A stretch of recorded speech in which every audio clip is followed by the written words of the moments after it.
Please.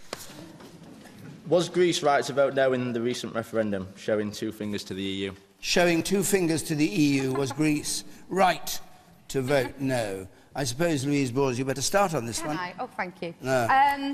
Well, absolutely. Not too long. I'll try not. I'll be very quick. Absolutely, of course they were right to vote no.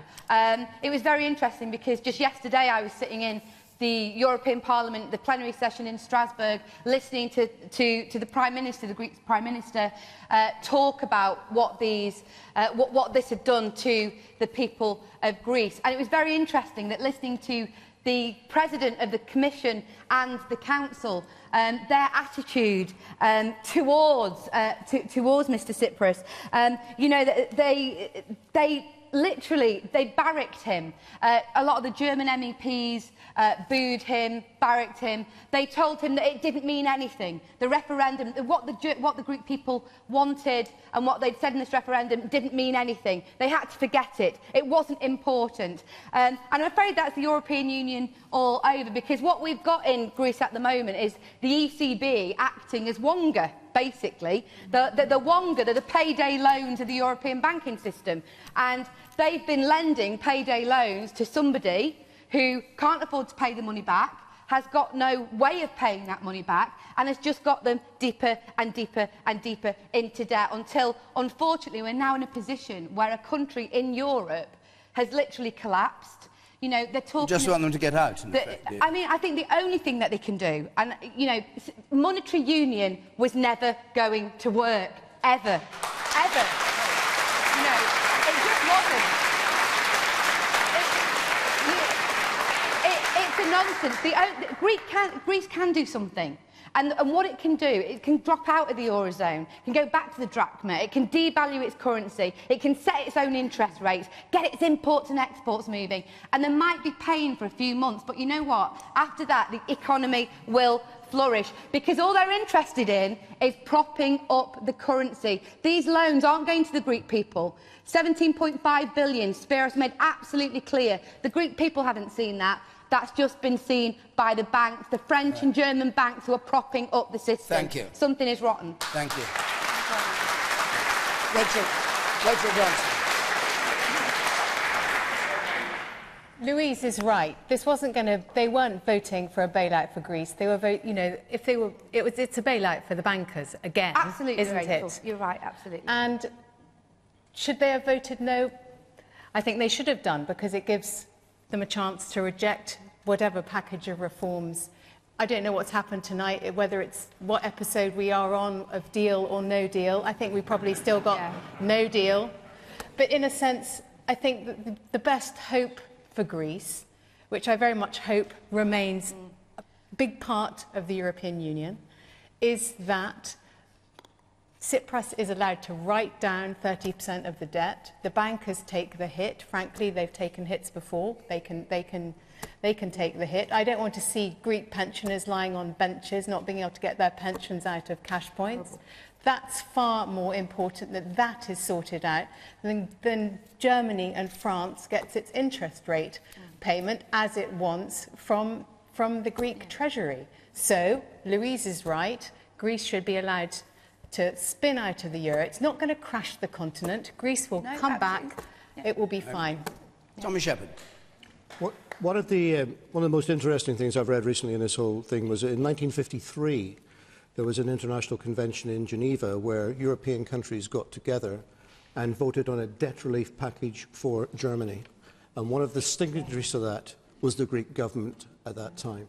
And I really think, I never thought I'd find myself agreeing with the UKIP spokesperson, but I think she's right in one respect, in that the European Union, I would consider myself a liberal-minded person who believes in the European Union, but I think that the European Union has not covered itself in glory in the way it's treated Greece in recent months. Okay. And the ECB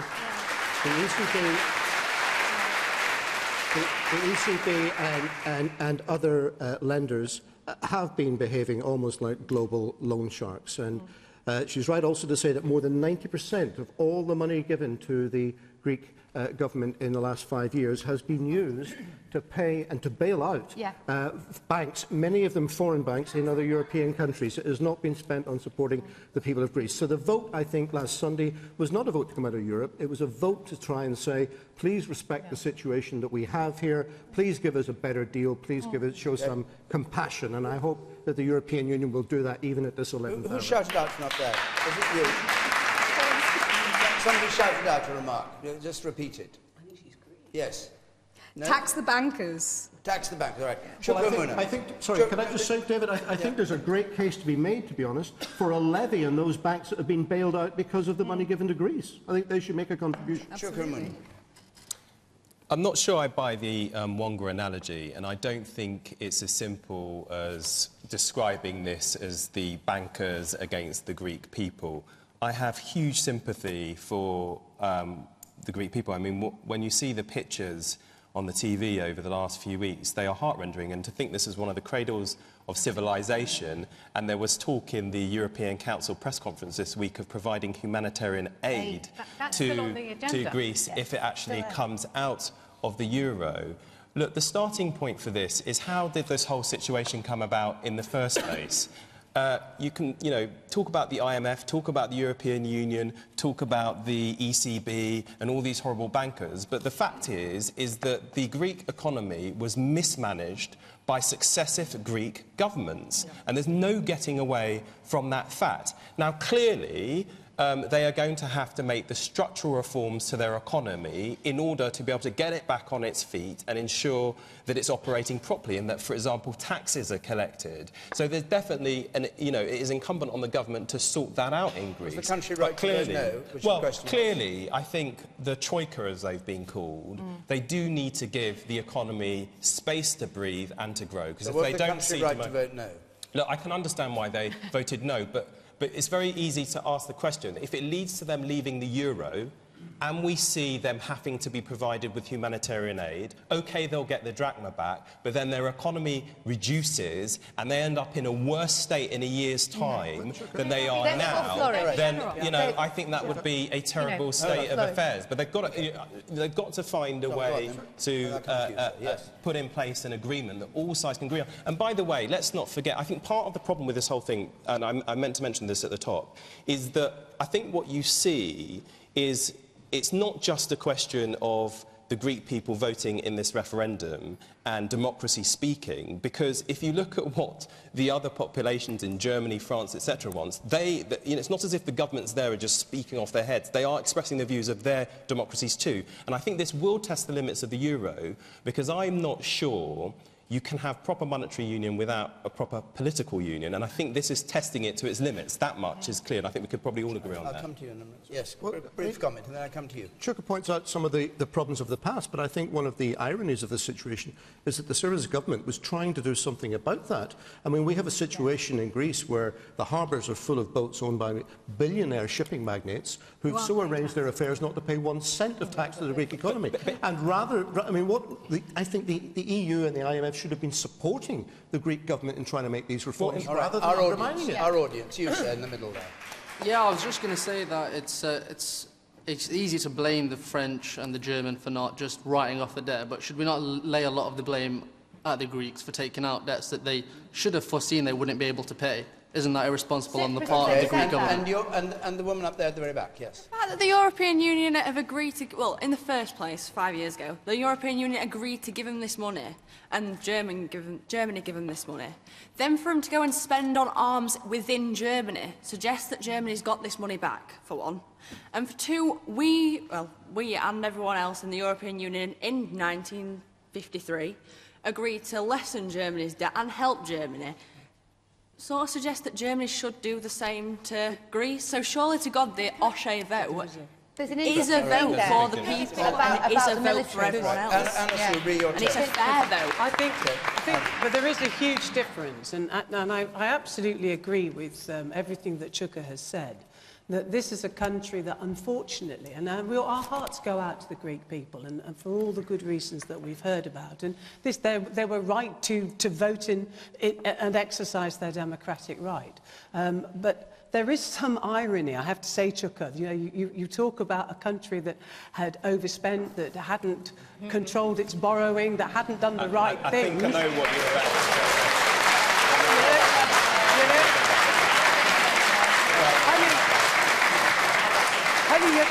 You're talking like a Tory here, you know. You can come and join us any time. There are very... I mean, this is the kind of nonsense that we've had to listen, and even UKIP is saying it's ridiculous. But look, there is a whole host... Hang on, in the UKIP... That's a ridiculous parallel. You exactly, can't... you can't make that parallel. In the UKIP la-la land, that's an abundance of money. And let me explain the difference. We actually control our own monetary policy. That's number one. Number two, if you actually look at the way... yes, it is thanks to Gordon Brown, actually. Out of the euro. We've got a Brownite right at the end of the table here. And of course, the other thing is, if you actually look at the repayment terms on British debt, it's a lot longer than it ever was in Greece. And we've got a totally different economy. You know, we have different sources of output. So I don't think you should talk down the British economy, Anna. You should talk it up. No, all right. One point the lady made at the end We've only got... By my stopwatch, we have 8 minutes left. No. And I want to come back home. You can say everything you like, Louise, as you will, no doubt. Regardless of the question. And that's not being rude. No. I mean, you're not frightened to have your say, and a good thing too. It's a question from David Foy, please. David Foy. Who, if anyone, can lead the Labour Party to success in 2020? I like this.